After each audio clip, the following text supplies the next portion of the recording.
Hey there, guys. I am back. I got distracted there, but I was waiting to give everybody a chance to, in case they wanted to tune in.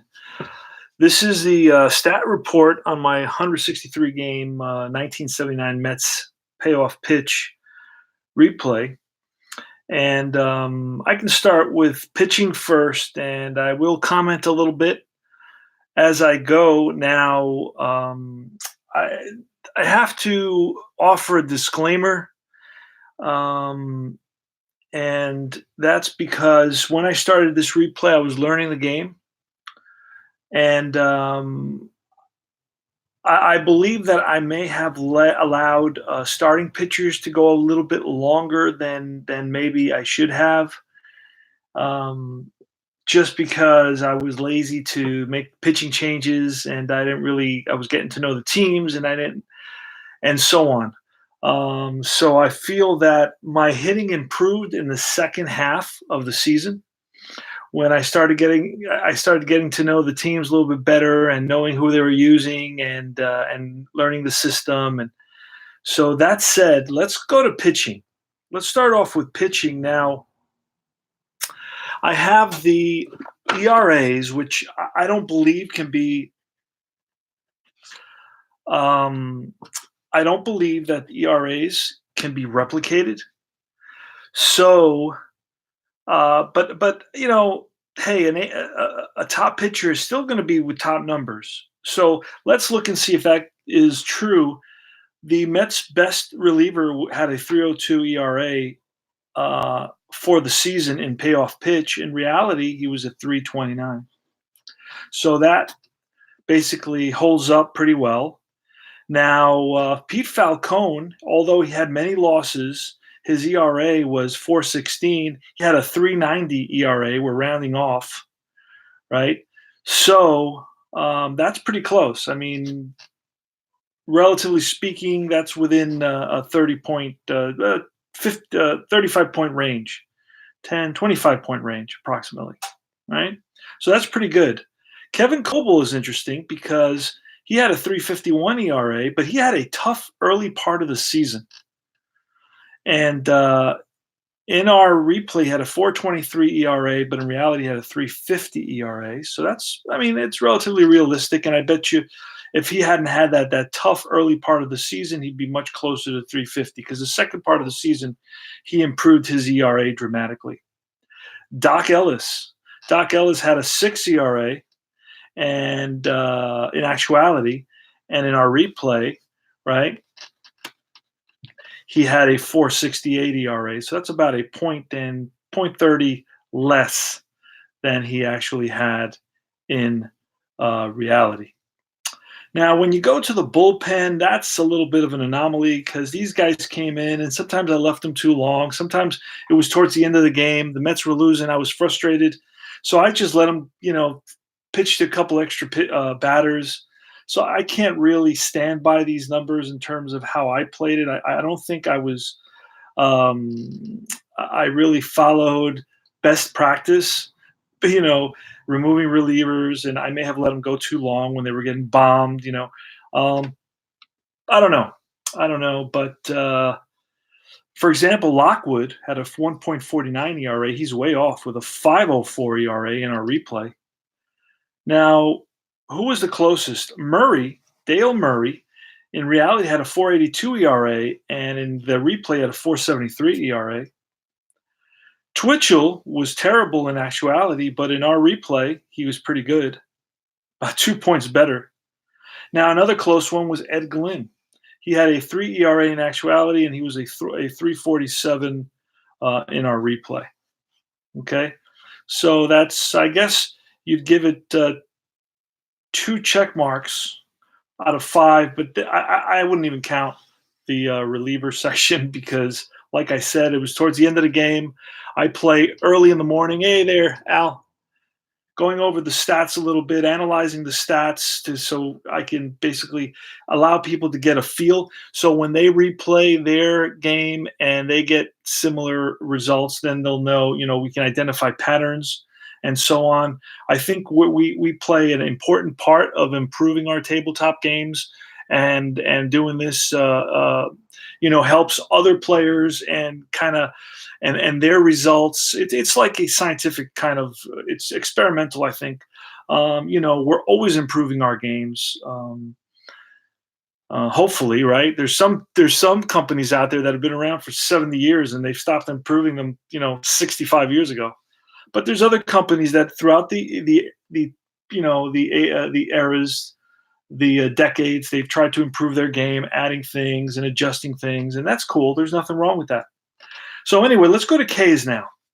So I got 1, 2 checks, and I'm going to check Coble as well because he had 351, 423. But like I said, he had a tough early part of the season. It's still within 70 points, but he had a tough early part of the season. That's why he had a 4.23 ERA. And again, I'll tell you, with the pitching, I may have let these guys go longer than I should have. And that may have had something to do with it. So that's what all I can say. Let's look at strikeouts. Let's see how close it was in strikeouts. Now, remember, I followed actual lineups, so pretty much these guys are they're close within terms of innings pitched. I did not write innings pitched, but I can say that they're pretty darn close to innings pitched, relatively speaking. Swan, in reality, had 145 Ks. In our replay, he had 150 Ks. That's our main guy. Pete Falcone, in reality, had 113 strikeouts. In our replay, had 117 strikeouts. So we're going to check those two guys for sure. I mean, that's really, really close. About what cards you ripping there, Al? Let us know. So Coble had 67 Ks in reality and 57 in the replay, and I'm going to check that as well. All right. Ellis was a little bit off. He had 41 Ks in reality and he had 27, but I'm not too sure. So this is going to be a question mark. I'm not too sure about the innings pitched here. And we can look at that really quick. I mean, that's not a big problem to take a quick peek at. I'll take a look at that. Where did I do my phone?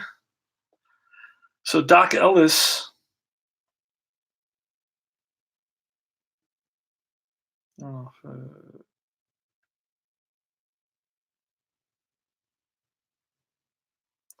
all right, let's look at Doc Ellis really quick. 1979. So Doc Ellis, 1979. Let's look at his just to double check his innings pitched. He may have gone under his innings pitched simply because he was one of those guys that um, 79 with the Mets. He had 14 games started, 85 innings pitched. In our replay, he had he had 85 innings pitched with the Mets, and that's all I'm counting. 85 innings pitched with the Mets, and he had 41 strikeouts and 85 innings pitched. So that's Ellis. 85 in our replay. How many innings pitched did he have? He may have had a lot less than that, but no, he had 80. He had 84 innings pitched. Okay, so he's about 14 strikeouts below his actual numbers. So we got three check marks here for pitchers that were very, very close. Again, the relievers, I'm going to be honest with you. It's I don't know if I pitched them the right number of innings because I was for the first part of the year I was used to bringing them in for an inning, and then I suddenly realized, holy smokes, these guys are pitching for 2 and 3 innings. 82 strat. I have that set. All right, I have that set. So yeah, I'm not even going to go into the relievers to be honest with you. Like I said, I'm not totally sure about the innings pitched, and I was playing the 1979 relievers like you would in today's relievers, where each guy came in for an inning. So then they were getting too many appearances and only pitching an inning. So then I had to change that for the second part of the season. I realized that, and I said, okay, I got to let these guys go an inning and a half, 2.5, or even 3 innings sometimes. So anyway, that's going to be now. The record was 66 and 98 in reality. In our replay was 54 and 109. But again, I didn't make a big effort to win games. I was just into the game and learning the system, and I don't know. I don't know if I made a really true effort to win games. Like I would see who played in that game, like the relief pitchers, and I would just bring them all in. I don't know if they were the best one for that situation. I didn't play like that. I just kind of brought the guys who actually pitched, and so anyway, that's probably going to be off because of that. But I don't care too much about one loss. Anyway, so that's pretty much the stats on that. I only use these guys because the rest of these are the top guys on the team, the top 10 guys or 9 guys. All right, let's go to hitting. Hitting, I think, is going to be interesting. And again, I'm doing the disclaimer. Right? And I'm looking again for patterns. I think that's what we all should look for. So the disclaimer is going to be that I may have left starting pitchers who are the better pitchers, generally speaking. I probably left them in a little bit longer than I should have. And this probably cut down on batting averages. And I believe that the system may need a batters faced, or I know that there's one of our guys that does some replays that he does his own batters faced. I don't know if it's with History Maker Baseball or he devised a system where it's 7 innings plus or minus a die roll or something like that. I can't remember what he does, but he does his own batters faced.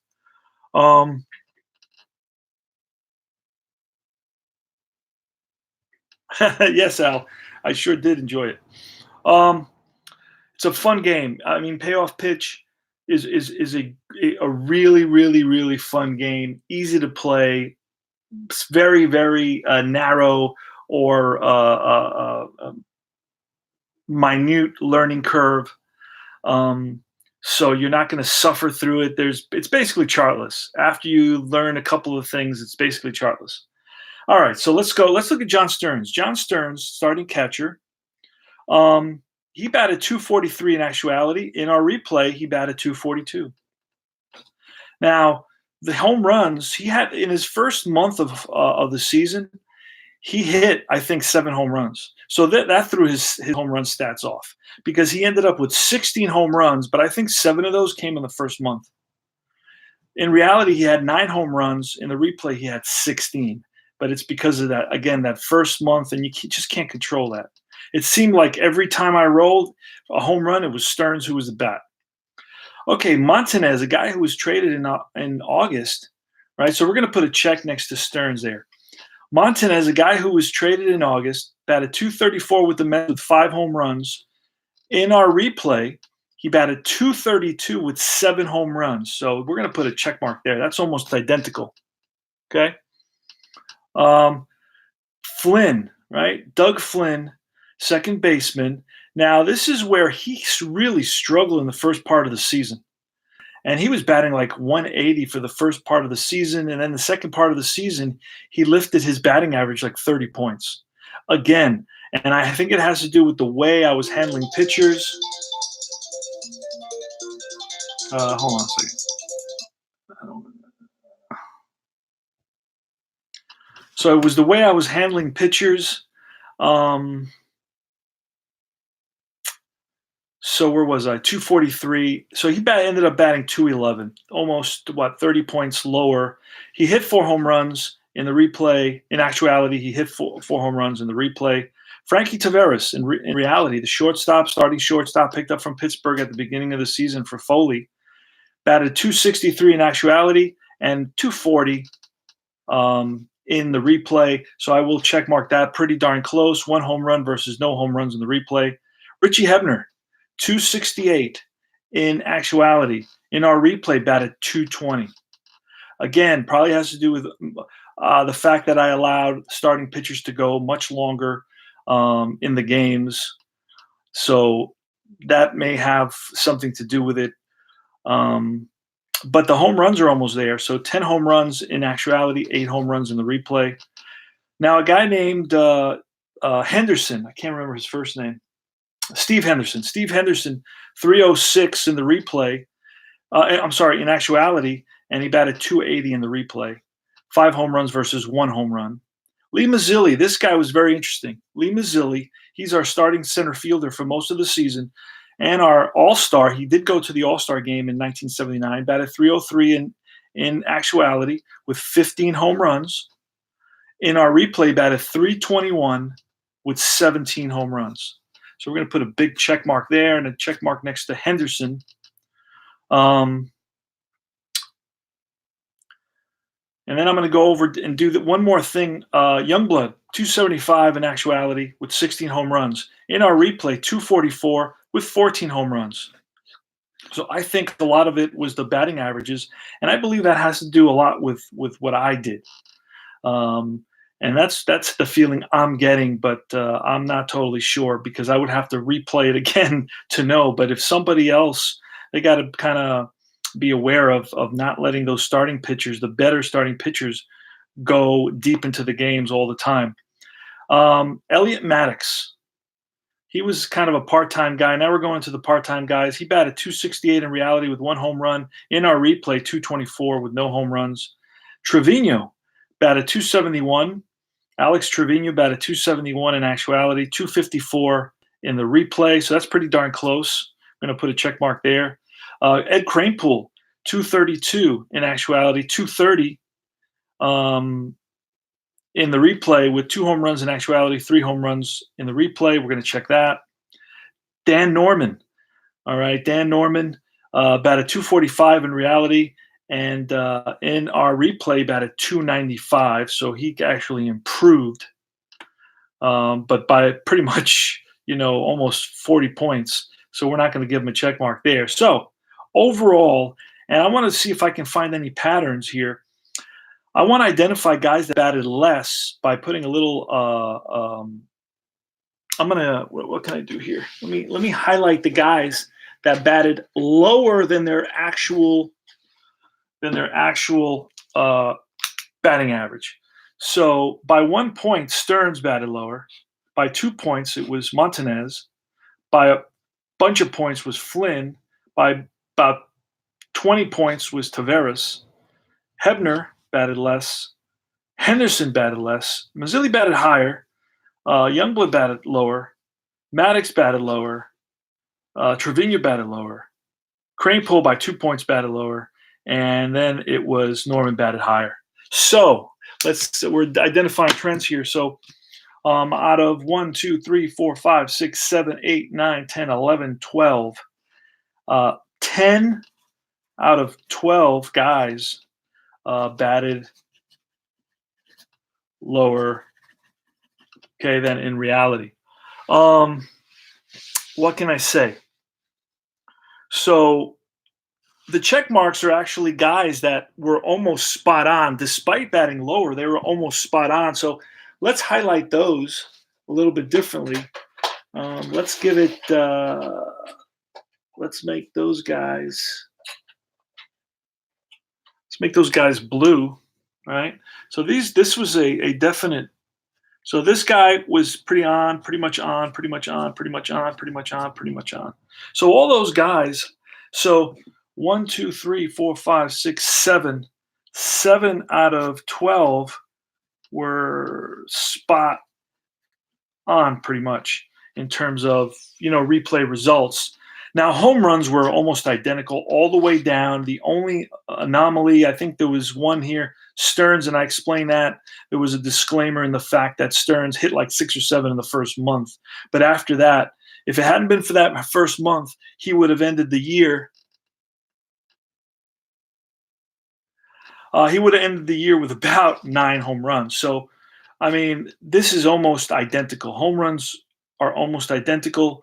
Now, I could have done on base percentage, and I don't know if anybody contacts me and says, "Hey, do on base percentage or do something else that I have access to." I believe I have access to on base percentage here, pretty much. I could do on base percentage. Maybe that'll give us a better idea of how this played out, how the numbers came out, and then we could identify. Hey, listen, look. The on base percentage is pretty well. I don't know if that'll give us any more information. Batting averages were low overall, but again, I don't know if I brought in the fatigue pitcher cards properly. I don't know if I let there's a lot of things I did at the beginning of the replay, probably the first half of the season, that maybe would not have probably influenced the outcome in terms of the lower batting averages throughout, but not by a lot. So far I've been on this for, oh my goodness, 25 minutes. So I don't want to make this any longer because I want people to kind of watch it to get an idea, and that's it. So that's my stats for the 1979 replay, 163 games. And if you guys have any questions or any comments or anything like that, you can contact me on Facebook at Tony Porter, or you can also contact me at Combat Painter at Gmail. You can do combatpainter at gmail.com. You can contact me there and ask me some questions or whatever you want. But overall, I really, really, really like Payoff Pitch. I highly recommend it. It has the best cards in the business. It's smooth. It plays quick. Towards the end, I was playing games in easy 40 minutes. It plays quick. It gives you, it just flows very well. It's very fluid. It's very elegant. And I use a couple little homebrew rules to just things that I pick up playing other games and just in general knowing about baseball. But other than that, I highly recommend Payoff Pitch. Now I have a bunch of seasons that I'm, I have, and I'm going to keep there to keep an eye on. And when I'm going back to playing Payoff Pitch again, eventually I will. Right now I have a couple other things going. I'm going to get into, I want to get into replay again. I was playing it in summer and I stopped. When I was on vacation, I stopped playing it in summer. I want to go back to playing it. And I'm also playing a Stratomatic replay, cards and dice, of the 2015 Mets season. I have a 1987 Mets season. I have a 1985 Yankees using Status Pro. But the ones I'm going to focus on right now are going to be replay baseball over the next couple of weeks and Stratomatic. So this is CP Cards and Dice. Ben, thanks, Ben. All right, it's great having you guys around and saying hello and all that, and talking to you and getting your questions and having fun playing the game and enjoying our hobby and sharing information about it and having good discussions, about what we really like and what we'd like to see changed. And that's a big part. We've got to speak out, and just sitting there and accepting everything, I don't think is the direction to go in. Let's talk about it and say, hey, I really feel this about it. And so we can really make these tabletop games, because we're really the only people that are going to play test these games. I mean, the designers can play test these games with their friends, but come on. Once you let it out there and you have hundreds of guys play testing it, then that's when you're going to get your real results. And then you're going to have to make your decisions on how you want to adjust. And the better games, the ones that last, are the ones that adjust, right? The ones that don't adjust and they stay the same, well, we kind of leave them behind. I have a couple of games like that where I'm like, I love that game, but I'm not playing that game because they never really, met demand. They kind of stopped where they were. They froze in time, right? An anachronism, right? Belonging to another place and time. But you still love them. And what we look for now, I think that we're older, maybe sometimes a little bit more depth, a little bit more detail, a little bit more realism, because we know a lot more, and it's been years. We've spent years and years and years watching baseball, so we know a lot more, and the game has changed as well. So you got to change with that. So that's it. CP Cards and Dice saying thanks, guys. I will see you very soon. The next thing I'm going to do is an unboxing. I traded a 2015 Stratomatic. I had extras, and I traded a 2015 Stratomatic for a 1973 replay baseball, and we're going to go through that because I'm looking forward to playing the Mets using the replay system, which I was watching Steve Tower, who has an amazing tutorial, and I was watching that, and I've played it before, and I wanted to refresh. And yeah, it's a fun game. It's an easy game, and it gives you good results. So we're going to play that a little bit. And since I'm playing the earlier 70s, there's not going to be a lot of changes to drive me nuts. So I don't have to change, pitchers like in modern games where you. I'm also doing deep drive. I got tutorials like crazy out there. Deep drive baseball. It's a real fun system, easy to play, quick, and it's got a lot of detail. And it really flows. You got to check out my deep drive baseball videos as well. All right, guys, this is CP Cards and Dice saying so long. Talk to you soon.